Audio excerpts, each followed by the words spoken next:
सचिन तेंदुलकर, ये नाम सुनते ही दिमाग में क्या आता है? 100 इंटरनेशनल सेंचुरी, 34,000 से ज़्यादा इंटरनेशनल रन, 24 साल का शानदार करियर। लेकिन आज हम आपको एक ऐसी कहानी सुनाने जा रहे हैं जो शायद आपको नहीं पता हो।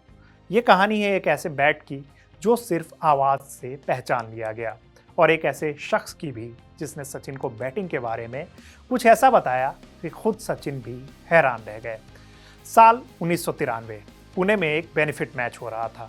भारतीय टीम के कई खिलाड़ी वहां पे मौजूद थे। लोकल क्रिकेटर्स भी आए हुए थे। माहौल काफ़ी अच्छा था, सब लोग बातें कर रहे थे, हंसी मजाक चल रहा था। और एक कोने में बहुत सारे बैट रखे हुए थे, अलग अलग खिलाड़ियों के, कुछ ब्रांडेड, कुछ प्लेन, यानी कि जिसपे स्टिकर्स ना लगे हों। और उन्हीं बैट के बीच से गुजर रहे थे सचिन तेंदुलकर। फिलहाल दिल्ली कैपिटल्स के असिस्टेंट कोच और सचिन तेंदुलकर के पूर्व साथी प्रवीण आमरे उस दिन वहीं मौजूद थे। वो सचिन के रूम पार्टनर भी थे। आमरे ने इस पूरे किस्से को याद करते हुए बताया कि उस दिन कुछ ऐसा हुआ जो उन्हें आज भी याद है। आमरे के मुताबिक वहां सचिन की एक खास आदत थी। वो बैट्स के बीच से जब भी गुजरते थे तो अचानक से कोई बैट उठाकर चेक करने लगते थे। उन्होंने उस दौरान भी एक बैट उठाया। उस पर कोई ब्रांड स्टिकर नहीं था। वो बैट एकदम प्लेन बैट था। सचिन ने उसे हाथ में लिया और जमीन पर टैप करना शुरू कर दिया। सचिन बहुत ध्यान से उस आवाज को सुन रहे थे, वो आवाज जो बैट जमीन से टकराने पर निकलती है। हर बैट की आवाज अलग अलग होती है और सचिन को पता था कि कौन सी आवाज सही है। कुछ देर टैप करने के बाद सचिन ने इधर उधर देखा और पूछा, ये बैट किसका है?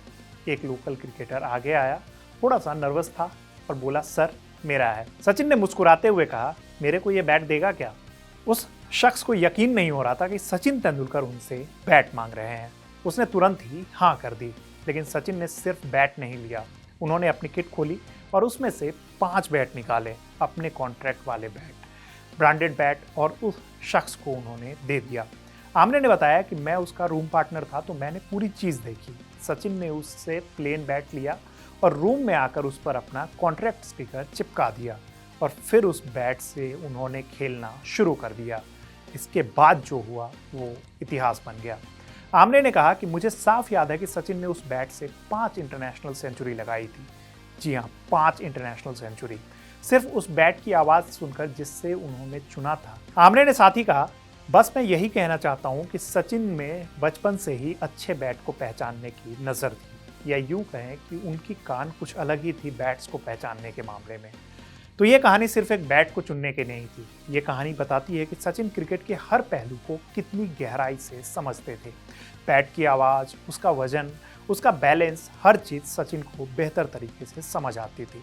युवराज सिंह ने भी एक बार बताया था कि 2011 वर्ल्ड कप के दौरान उनका बैट पूरी तरीके से टूट गया था। नागपुर में साउथ अफ्रीका के खिलाफ मैच था, बैट नीचे से टूटा हुआ था। युवराज एकदम परेशान हो गए थे, लेकिन सचिन ने कहा, दिखाओ तो। युवराज ने बताया कि सचिन ने कुछ कीलें ठोकी और मुझे नहीं पता कैसे उन्होंने उस बैट को खेलने लायक बना दिया और मैं उसी बैट से खेलता रहा। तो ये छोटी छोटी बातें बताती है कि सचिन सिर्फ एक बल्लेबाज नहीं थे, वो क्रिकेट के हर छोटे बड़े पहलुओं को समझते थे। अब चलते हैं हम लोग साल 2001 में। चेन्नई, ऑस्ट्रेलिया के खिलाफ टेस्ट सीरीज चल रही थी। भारतीय टीम ताज कोरोमंडल होटल में ठहरी हुई थी। मैच की तैयारी चल रही थी। खिलाड़ी आराम कर रहे थे, शाम का वक्त था। सचिन अपनी रूम में थे। थोड़ी थकान थी, इसलिए उन्होंने कॉफ़ी का ऑर्डर किया। ये सब बातें मीडिया रिपोर्ट्स में हैं। थोड़ी देर बाद दरवाजे पर एक दस्तक हुई। सचिन ने दरवाज़ा खोला तो एक शख्स कॉफ़ी लेके खड़ा था। सचिन ने कॉफ़ी ली और उनको थैंक यू कहा, लेकिन वो शख्स वहीं खड़ा रह गया, थोड़ा सा हिचकिचाते हुए।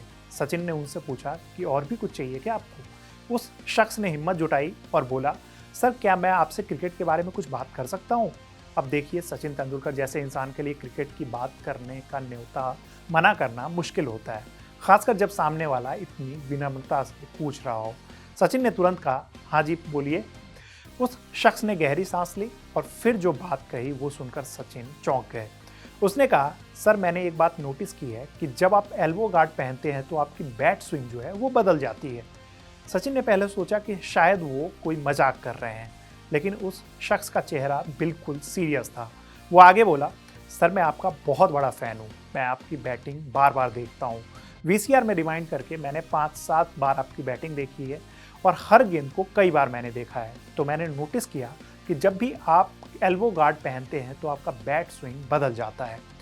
सचिन को यकीन ही नहीं हो रहा था कि एक होटल का स्टाफ जिसने उनकी बैटिंग को इतनी बारीकी से देखा है, इतनी गहराई से एनालाइज किया है और वो चीज़ उसने पकड़ ली है जो शायद किसी इंसान को समझ नहीं आया था। सचिन ने तुरंत कहा, आप दुनिया के पहले ऐसे इंसान हो जिसने ये बात नोटिस की है। मुझे खुद पता था कि मैं थोड़ा सा असहज महसूस कर रहा था, लेकिन मैंने कभी इस बात पर सीरियस होकर ध्यान नहीं दिया।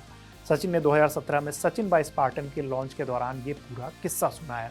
उन्होंने बताया, मुझे नहीं लगता कि मैंने दुनिया में किसी से इस बारे में बात की थी। मैं अकेला इंसान था जिसे इस बात का पता था और अचानक एक होटल स्टाफ ने मुझे बता दिया कि आपकी बैट स्विंग में दिक्कत आ रही है।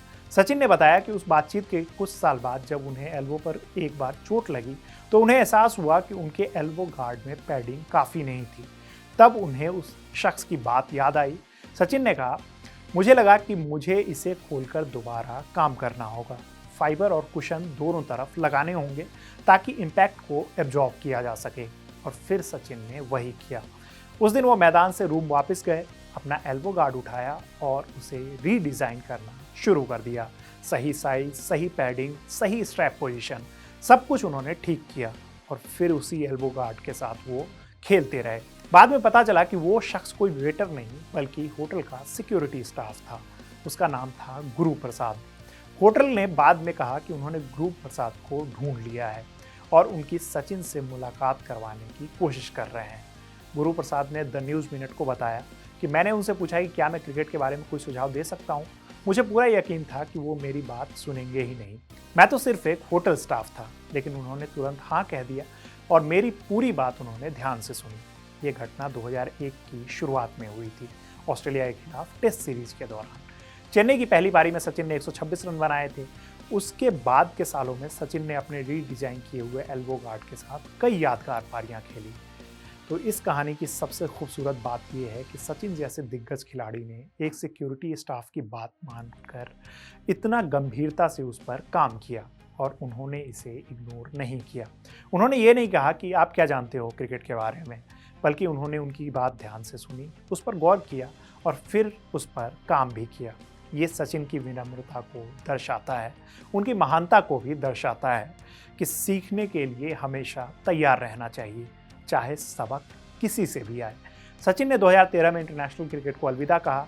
34,000 से ज़्यादा international run, 100 century, 664 international match, लेकिन एक दशक बाद भी उनकी कहानियाँ आज भी जिंदा हैं, उनकी यादें ताज़ा हैं। चेन्नई के उस होटल रूम में जो बातचीत हुई थी वो सिर्फ एक एल्बो गार्ड के बारे में नहीं थी, वो सचिन की विनम्रता के भी बारे में थी, उनकी सीखने की भूख के बारे में थी और इस बात के बारे में थी कि महानता सिर्फ रिकॉर्ड तोड़ने में नहीं होती। महानता इस बात में भी होती है कि आप कितनी विनम्रता से हर बात को सुनते हैं।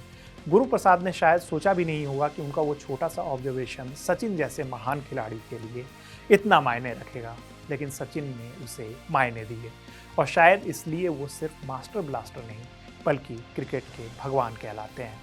बाद में जाकर ऐसी रिपोर्ट्स आई कि गुरु प्रसाद और सचिन तेंदुलकर की मुलाकातें हुई। इसकी कुछ तस्वीरें इंटरनेट पे भी सामने आई थी।